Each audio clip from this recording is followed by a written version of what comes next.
Hey folks, Dr. Mike here for the Making Progress channel. Video number 3 for today is to ask and answer the question, do opposites attract in romantic long-term relationships?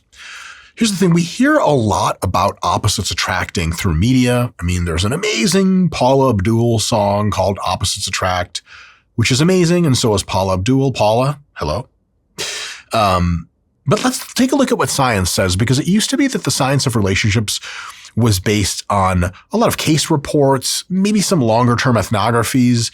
But in the digital age, especially now that we're well into the digital age, we've had dating website metadata that's getting into the tens of thousands of high-quality samples and folks that have been together for 5, 10, 15 plus years through these sites. And a lot of researchers have dug into this and they found unbelievable treasure troves of data. So this is actually a question we can answer with reasonable precision. And before we answer, do opposites attract, let's take a step back really quick and talk about compatibility in general for the long term. So a couple of things really matter for compatibility. The first of them is stable trait alignment. Things like values, goals that you have in life, your lifestyle preference, your attachment style, and so on and so forth.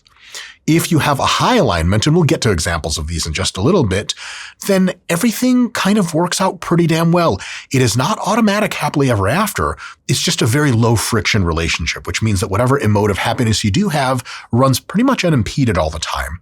If you have a very low overlap on these, there's going to be frequent negotiations and compromises, which can be tractable, but it's kind of a perpetual uphill bicycle ride. Can be done, but it's tougher when people are very mismatched. Predicting our opposites attract thesis ahead of time, that's kind of a big deal. Another one is shared meaning and narrative, kind of our story.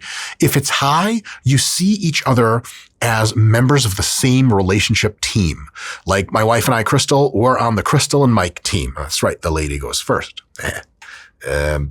Stop sharing your S&M proclivities with everyone on the internet. Okay. Oh, I said that out loud. In any case, if you have a shared story, all of the bad stuff that comes your way, wherever it comes from, is an us versus the world. That is sustainable. But if you have a low shared meaning and shared narrative, a lot of bad stuff that comes your way, and listen, in relationships, inevitably on occasion, bad stuff will come your way. If it comes your way, a lot of that tends to split the two people, where it's like there's like a person, an example is like, you're like out surviving in the wilderness with the other guy that crashed on the plane with you, and you're the only two people left. And you know for a fact, because you've read the newspapers before you got on the plane, that he's like a known psychopath. When the bear comes running, you're going to push his ass in the way and run the fuck off, or he's going to push you or something. You're not on the same team. You don't see yourself on the same team. And if you're in a relationship that's really incompatible on this shared trajectory, some bumps in the road could be like start blaming each other, and then it's no good. Bad idea. Another one is interaction pattern. And this is kind of obvious, but very important, kind of your communication style and your conflict resolution style. So if you do well on this, and I'll talk about what well on this means in a little bit, then, you might end up with a positive to negative interaction ratio of like 5-to-1 or so. And anything above that is phenomenal. So if in 5 kind of important interactions with your partner where you're like, hey, like I was looking at the bills, or I was looking at our, kids' college finances, or I was looking at where to eat tonight, and a conflict comes up, if 5 times you resolve it super seamlessly because you're communicating, you don't take things personally, it's all an us together thing, and one of those times gets a little hairy, hey, that's just a great thing. And because a situation gets hairy every now and again, you get to really work on what we can term like your relationship immune system. It stays nice and strong, getting a little bit of BS every now and again. On the other hand, if your interaction pattern is scored as kind of low on compatibility, then criticism, contempt, defensiveness, and stonewalling start to dominate, and the odds of breaking up rise very quickly. So we're not looking for perfect, but we're looking for way better than average of any two interactions. If you're mostly in agreement on things and you mostly treat disagreements logically and with a lot of nuance and a lot of perspective and calm and respect, you're going to have a great time. And it doesn't need to be all of them. But if most of them are like World War III, you're probably going to have a bad time. Probably not for very long, because you'll be breaking up sooner than later. Another one, this is a big one, is attachment security. If you have a very securely attached partner, they love you, but they love you, so they know you're good on your own. They don't need to constantly be in your sight, constantly check up on what you're doing, and constantly be fearful that you somehow don't love them. So if you're in that category, then you can bounce back from stress easier. You can express your emotions, seek comfort easier, regulate your emotions, no problem, because fundamentally everything is on solid ground. If you have low attachment security, you tend to be anxious or very avoidant, then that can spark insecurity spirals from both people. Like, I know she's upset, but she didn't say anything. When I asked her what was wrong, she didn't say anything is wrong, but I can tell something is wrong. And then you have the same feelings of yourself. That's a bad deal, and that leads to really, really reduced partner satisfaction. And the last one here of this sort of quick fire compatibility situation is sexual compatibility and sexual enthusiasm. And they just have to not mismatch a ton, and you're pretty good to go. So, on a high compatibility, you have lots of mutually satisfying sex acts. Scott, we had never thought we'd say that on this channel, Wow. would we? And it's not a joke. I've said worse on a joke. So lots of mutually satisfying sex tends to be kind of a quick burst, high octane relationship fuel.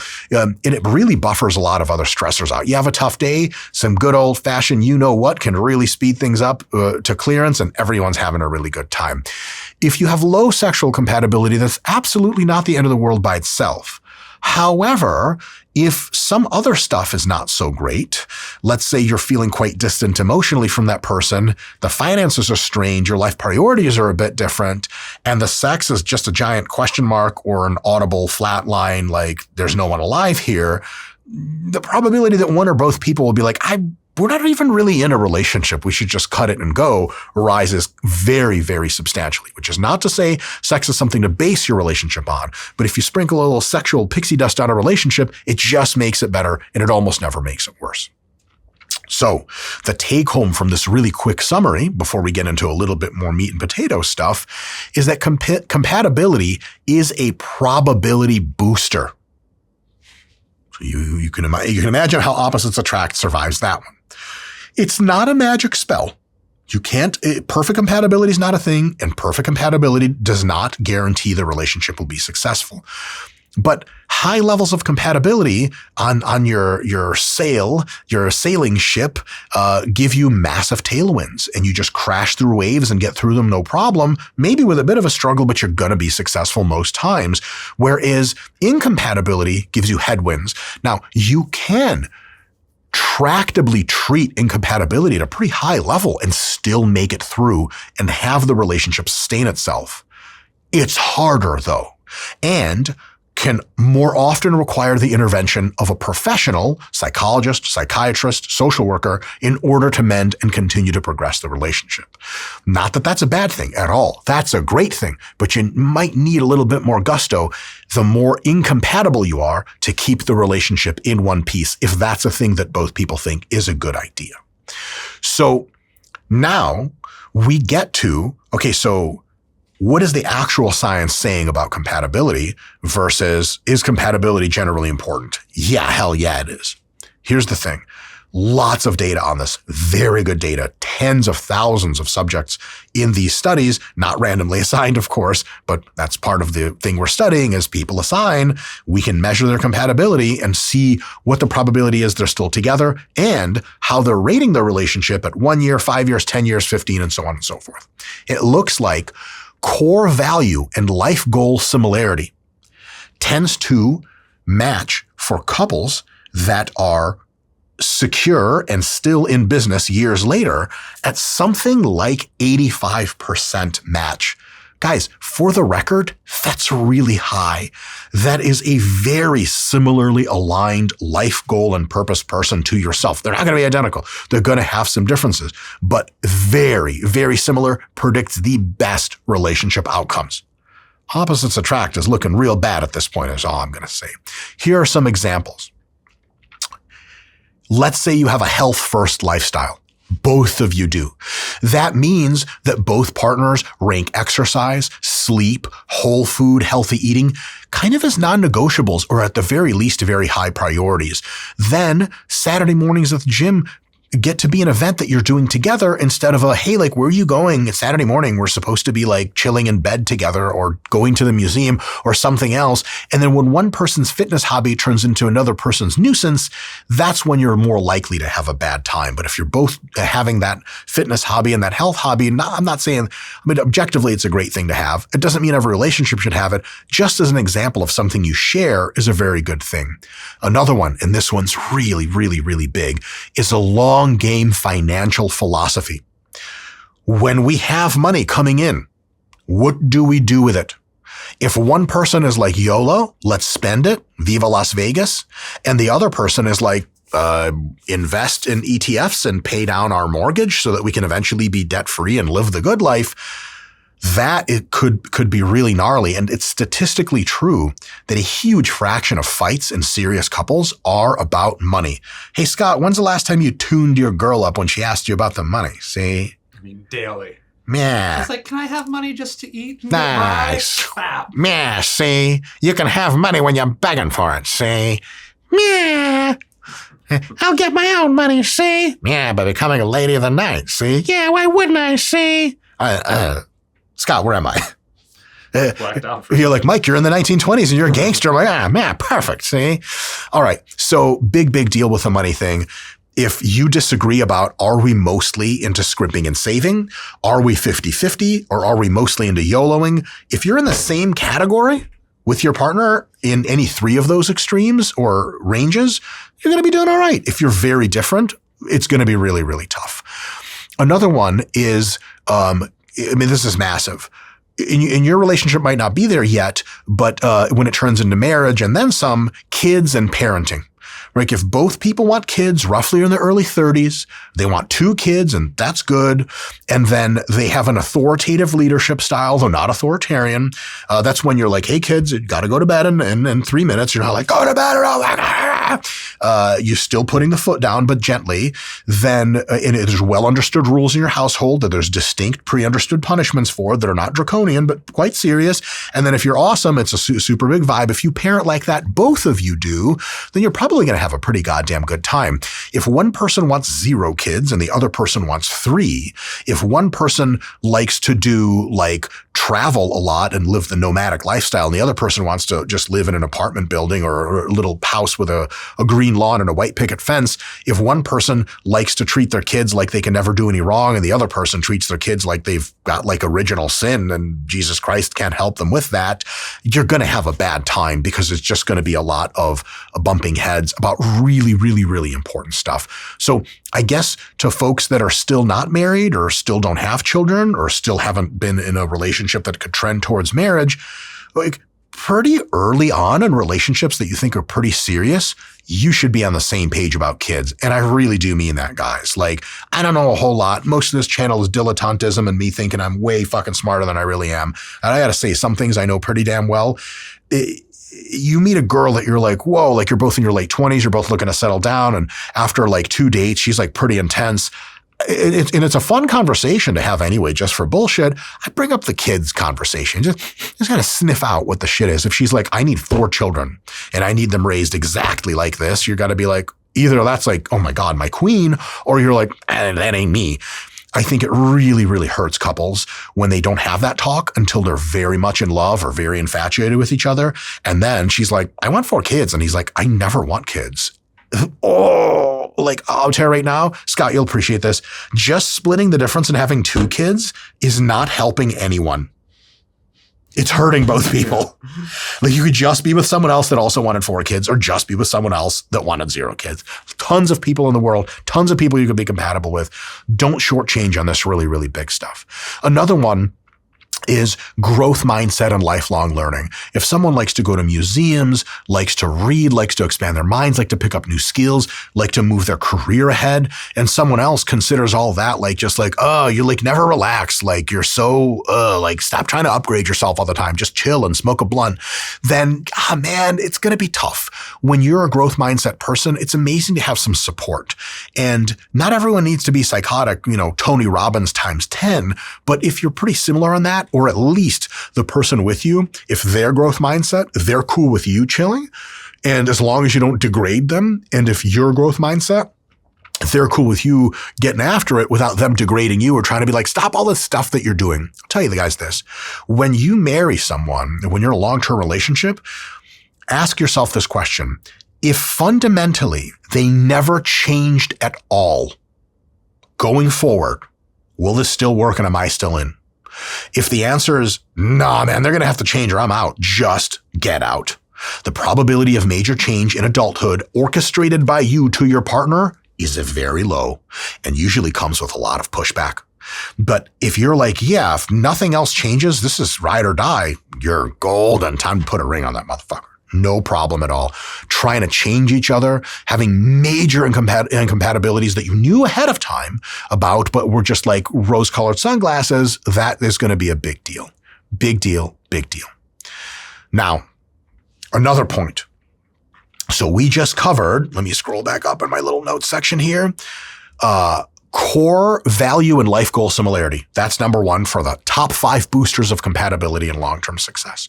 Number 2 is going to be secure attachment combined with low neuroticism. This one's kind of tough, you guys. Humans range on a spectrum of neuroticism from almost 0 to almost infinity. And the people that have low neuroticism on average simply just do better as compatible relationship partners.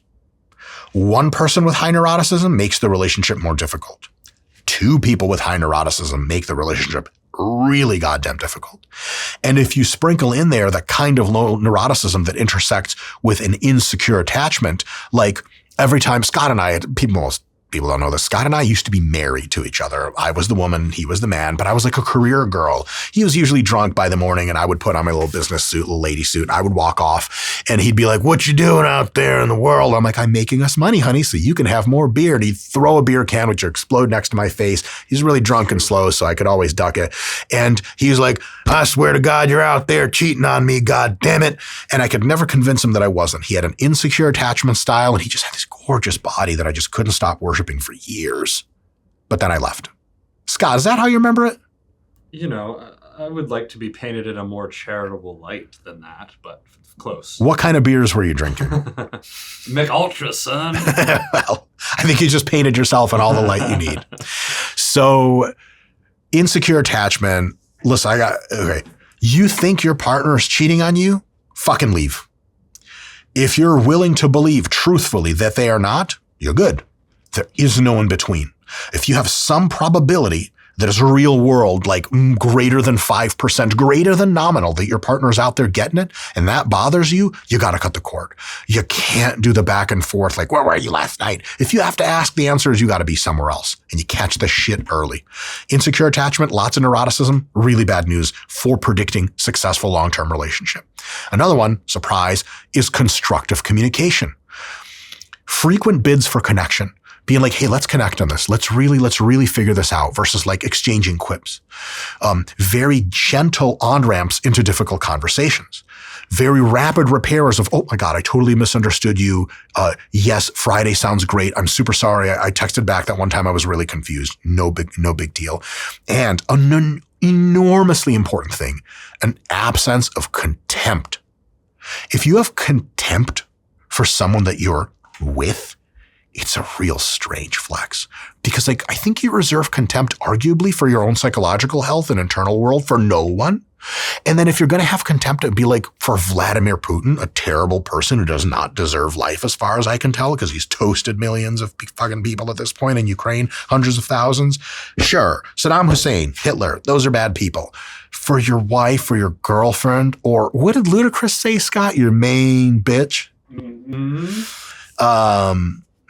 Oh boy, Ludacris sure sells an enticing lifestyle. Gee whiz, I want a chef that taps her body with 6-inch heels. I don't know Ebonics that well.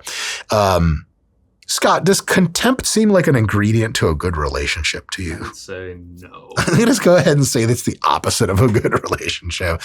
People have contempt for each other in relationships, you guys. That's a real thing. And if you have some, it's time to find out how with professional help you can work through it. And if you don't have some, that's a really good sign. And if you're not willing to seek professional help and you do have a lot of contempt, the old scissors come out, time to cut the cord. Another one, big one, is something we already covered, mutual commitment and we-ness. You are a team against everything that comes your way. If you see it like that, amazing. If you don't see your relationship as a joint project and you always kind of have one foot out the door, the degree of intimacy you're going to be able to build is very low to begin with, but also the probability that you just take the step out the door is much higher.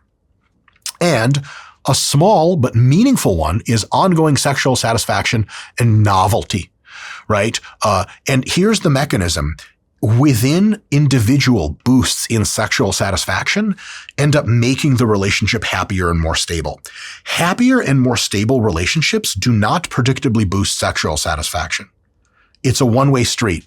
Scott, doesn't that make sense? Like you've had and I more than a few instances of like, I don't like this person at all, but the sex is godlike. Yeah, so we're just going to keep running it back. We're just going to keep running it back until I can't see your stupid face anymore. Come here, let's make out, and then get out of my life.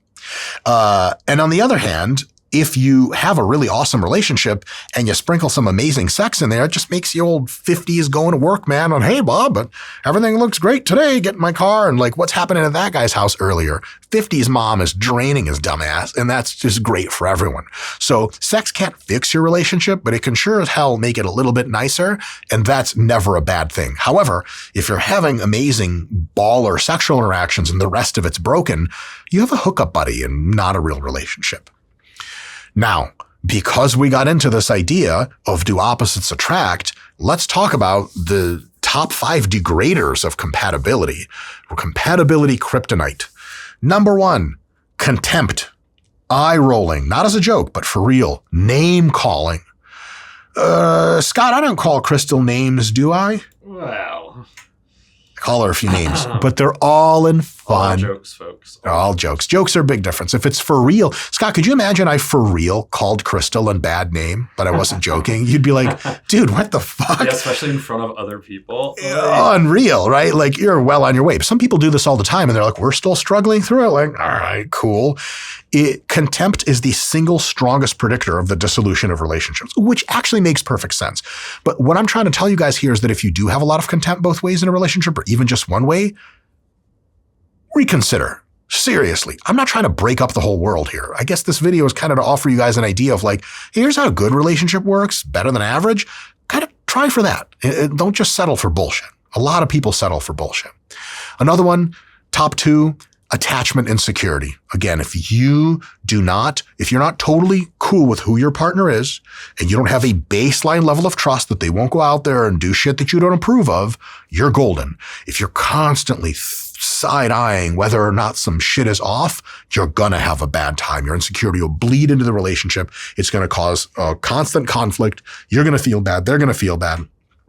Bad idea. Number 3 predictor of relationship dissolution is value and lifestyle mismatch. Disagreements on children, disagreements on how to raise them, humongous disagreement on finances, religion. Scott, can you imagine like you're like dating a girl and she's like, I'm gonna need you to convert to Judaism. I can imagine it. Go on. But she's Gal Gadot. I mean, sign me up. I love Judaism. All my friends are Jewish. I'm an honorary Jew. What makes me honorarily Jewish, Mike? What doesn't? That's fair. Let's go through it. Gastrointestinal troubles, incredible financial conservatism, incredible financial conservatism, incredible financial conservatism. Last one. Pride of said incredible financial conservatism. Did I miss anything? Yeah, you got it. It's Judaism. People think it's a religion, it's a lifestyle. But in any case, if you have lots of mismatches, it's absolutely possible to gain traction. Opposites can work, but you're stacking the deck against yourself, plain and simple. Another one, and this is kind of unfortunate, but we do have some say in it, but that's unfortunate because we don't have a lot sometimes. Chronic external stress. It's easy to have a good relationship when the times are easy. But when the times are tough, then you find out, which is one of the reasons why people kind of sneer, and they shouldn't be sneering, but they make a good point at folks that get married really quick. And why people say like, dude, like spend a few years living together, boyfriend and girlfriend, spend a year or so living together engaged, and then marry. Why do they say that? The number one reason is only the long term really tests compatibility well. And two, you're going to have some up and down cycles.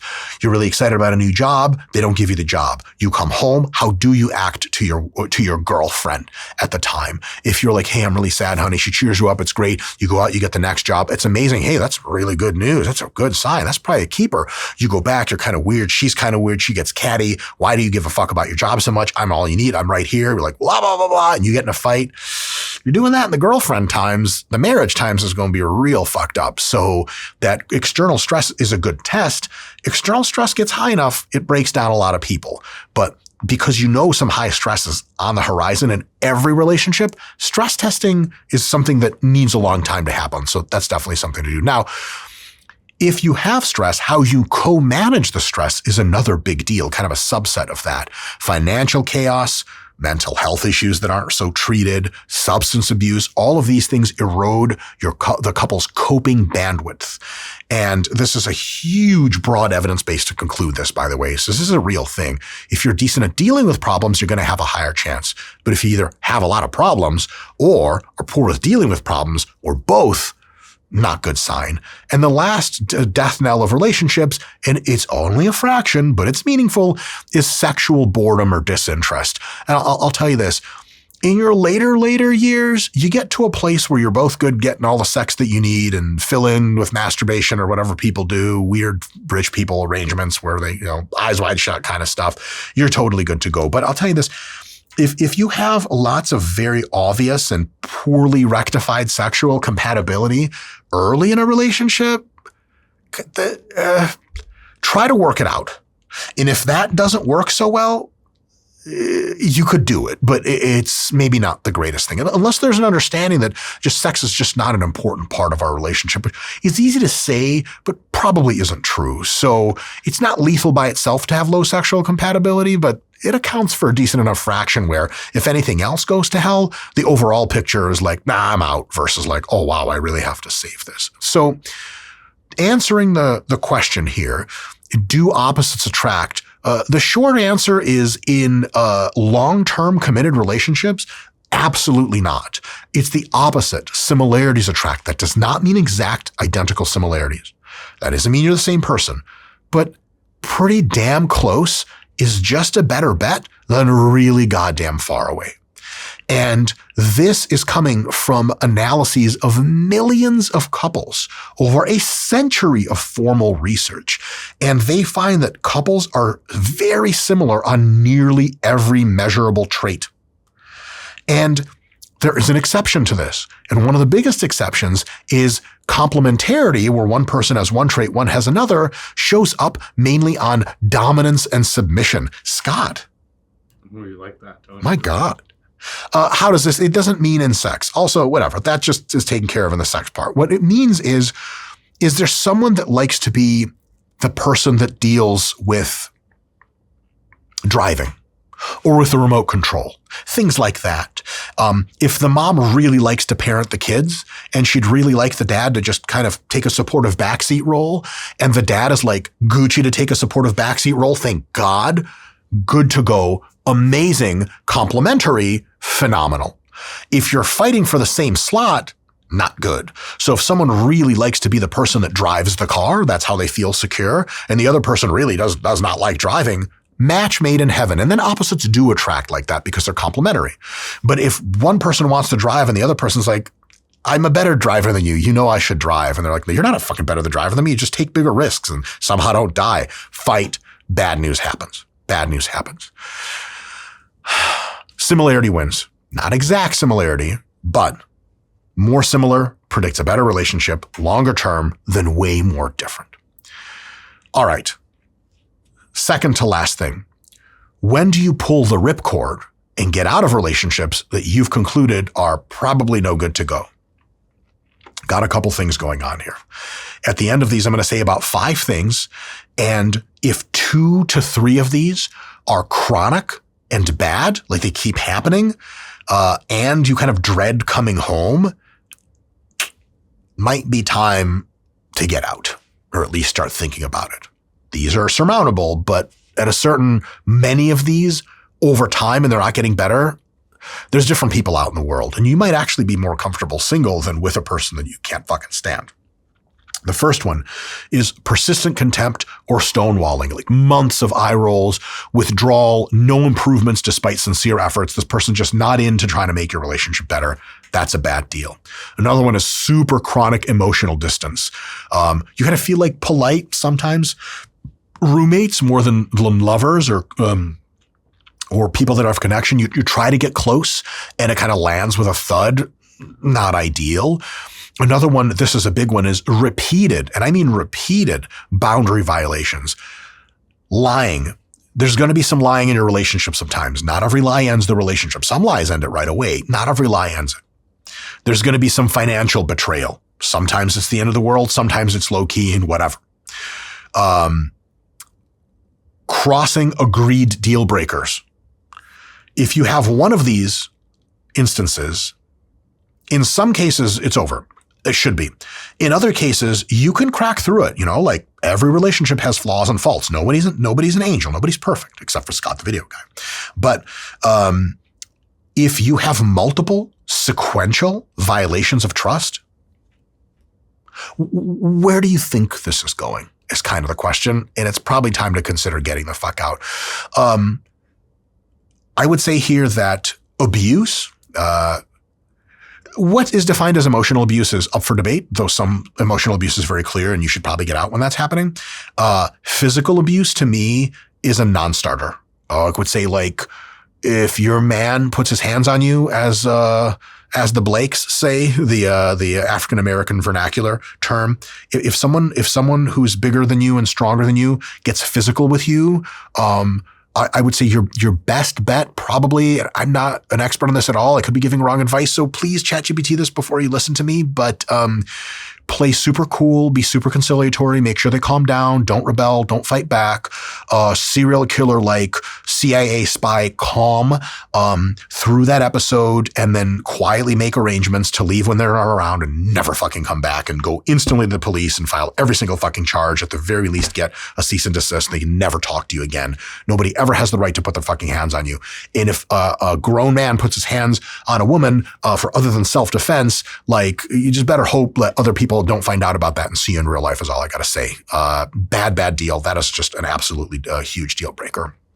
Another one is fundamental goal divergence.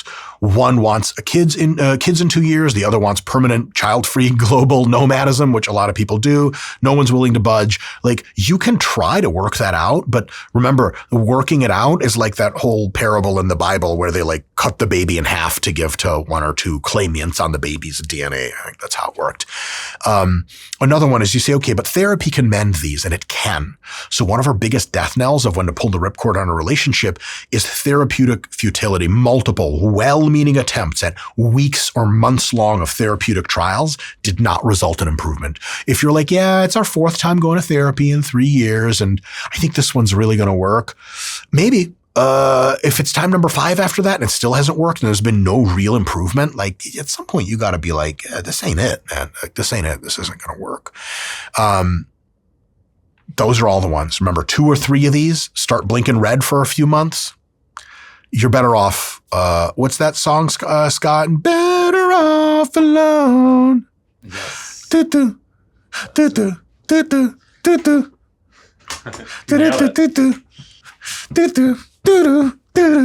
Where is this? Oh, look, Scott is castles in the sky over there. Huh. Strange. Scott, do you think it's strange to live in a castle in the sky? That would be awesome. You think so? Yeah. Where do you think your plumbing goes? Just right down on people's Baby, heads. we up here. You know what I'm saying?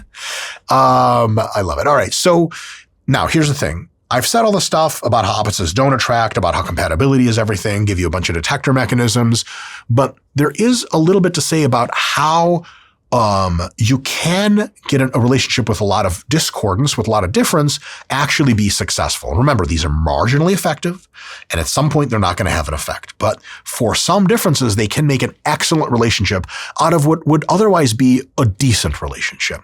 One, and this is a big one, is create a domain swap operating system for your relationship. That's fancy computer speak for like just assigning life areas by strength. Like my wife is excellent at doing things. We have a totally backwards relationship. My wife is the one that makes sure our cars get their oil changed.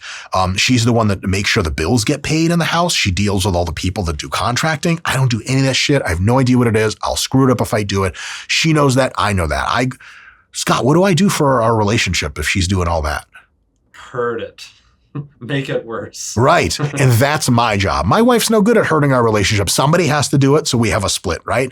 So basically something like that, like if, the extrovert is someone who handles the social planning, the introvert is someone who handles the taxes, amazing. It's a really, really good thing. If you're trying to be like, oh, everyone's 50-50 and everything, you're going to have a bad time.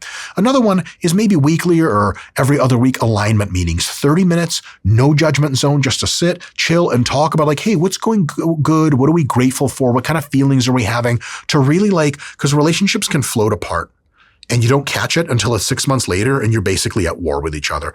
But if you float a little bit and after 2 weeks, you're like, hey, I've been having this thing about blah, blah, blah. And they're like, oh my God, that's totally misunderstanding, blah, blah, blah. You're making out at the end. You've reduced that difference back to zero. And if you do that regularly, you just never get too far apart from each other, which is really, really amazing.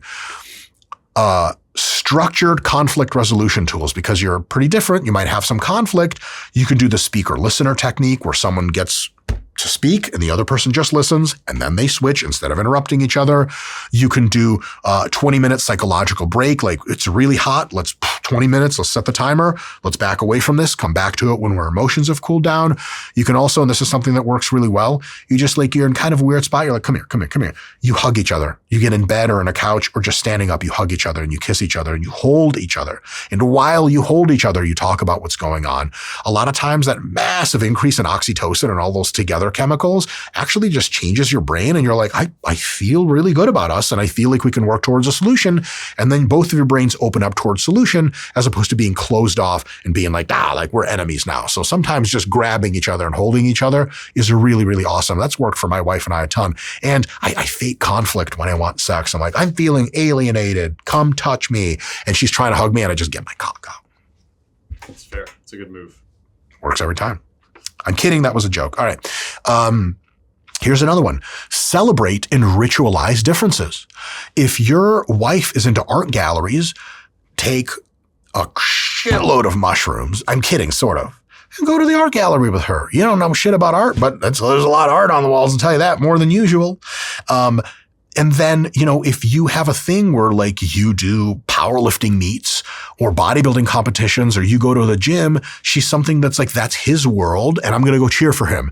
That doesn't mean your wife does the powerlifting meet. And it doesn't mean you have to know anything about art and talk about the 1850s as a renaissance for cubism, shit like that. I know cubism came later, I think, maybe. Scott, what's cubism? Cubism was a postmodern movement popularized by people who liked, I don't know. No, that was I actually. was on a roll. No, yeah, I think it really was postmodern. Postmodern art sucks total dick. No offense, postmodern artists, you just don't really make what's called art. You don't have to be the same. But if you're like, dude, I love my wife because she does X, Y, Z, and I'm super supportive, and she does that to you, you don't have to be the same. You're dope on each other's shit. Like back when I was younger, I was super into goth girls and shit like that. I'm not gonna put on a fucking studded necklace and all black clothes and eyeliner, but I think it's awesome that you do it, and I just want to see more of all of that. I used to. Scott, we hate goth girls, right? Well, not you. Where were we? Okay, anyway, so the last one, and this one's big. Call the professionals early. Evidence-based therapeutics, sitting down, even with ChatGPT. Big help. Or with a human, even if it's over Zoom, which is a ton of therapy now, and working on your problems when they first come up and you're like, ooh, this is tough for us. This is tough. We need help. Tap in. There is a world in which admitting that you need help in a relationship is an admission of failure. And I've never been to that world, and I think it's a fucking myth.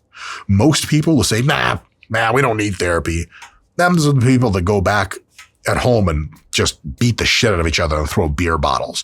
If you care about how you see your relationship and you want like a winning streak, we've never had to go to therapy. I mean, exactly who the fuck are you bragging to? No one gives a shit. Half of your friends have been therapy. Here's the thing is, therapy is like every other technology. It just works. Scott, can you imagine someone's like, well, I've actually never needed my car to go to the grocery store. I just walk by hand and carry everything. You'd be like, that's cool. Anyway, I'm going to get my car and go to the store because it's better. Like, if you need the therapy, you get the therapy. And actually, sometimes getting therapy when you don't even think you need it is like an awesome way to connect and deepen the relationship and securitize yourself against future conflict, because therapists can teach you how to be awesome at conflict resolution. Get help. If you're trying to struggle through it yourself out of pride, there's nothing to be proud about. There's no end of the line where God's like, all right, you're dead. You're like, yeah, where do I go, heaven or hell? And he's like, well, let's take a look at how little help you got with your relationships. Huh, you little bitch. Looks like you went to therapy, huh? You're too big of a pussy for heaven. You go straight to hell. That's not going to happen. So,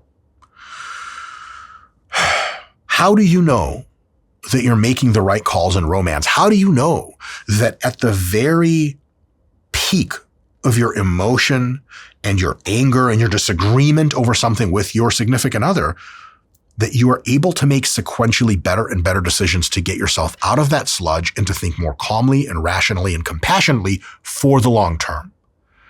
The way you know that is by having a very stable presence of mind, to lower the noise and to allow yourself to think and feel freely. The way you're going to do that is by downloading the Waking Up app, which Sam Harris made, which is sweet, and I use all the time. The link's in the description. Guys, hopefully this helps. Throw your questions in the comments, and let us know if you like this kind of stuff, and I'll make more bullshit that I know nothing about. But aren't I handsome? Wait, hold on. Yeah. You don't have to answer that. I'll see you guys next time.